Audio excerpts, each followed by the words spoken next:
Welcome to Setting the Record Straight. I'm Dr. Ann Gillies, and with me today is Tharwhat, and he is from Hope and Future Ministry. So we're going to talk a little bit about sex trafficking because that's what his ministry works in. So, first of all, you are most interested in Albania. Is that? Do you want to talk a little bit about that? I didn't even realize that sex trafficking was such a huge issue in Albania until I talked with you. Yes, and actually I didn't know either, although I have visited Albania for a few years. And after my last visit, I started getting contacts by organizations in the UK, from Athens, Greece, and also from Sweden, telling me about the issue of rescuing women from the sex trade, and they're all been trafficked from Albania Really? Trafficked into these other countries? into these other countries. Okay, and you said something that was very, it just kind of made me go, wow, that's amazing. That Albania has the highest percentage Yes. of.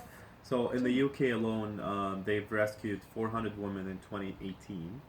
And the government of the UK now is calling for an initiative in Albania to stop the drain. So because it's getting to be out of hand. So percentage-wise, Thailand's also a place where there's a lot of sex trafficking. Yes. How percentage-wise, how does that compare? Is Albania still a higher percentage of? Not compared to Thailand, but in the European context, because they are close enough. It is a hub country. Then they move them to transit countries around, and they end up somewhere in Europe, whether the UK, Germany, Sweden, where and they move them constantly. That's right. So you can't track them.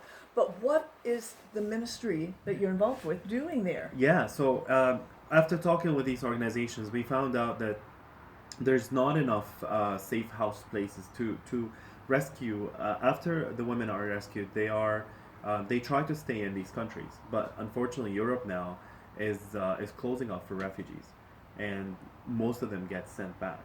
So, for example, for the 2018 numbers, only 70 women out of the 400 were able to stay in the UK. And the rest were sent back to Albania? Yes. And so there wouldn't be a place for a refuge for them there? The majority of them, their families will shun them, and also those mafias will be after them to kill them because they actually walked out of that. Oh my goodness. So they don't have a place, and we want to set up a safe house that will focus on holistic healing for them, and also a way for them to integrate back in the communities. And this is a passion for me because of my experience with complex trauma. That's kind of how we got talking about this, and understanding the whole issue of kidnapping and torture and those deep issues that create complex trauma. Absolutely. Thank you so much for talking with me. I know we'll be in touch again. Thank you. You're welcome. Good to see you. Thanks for listening.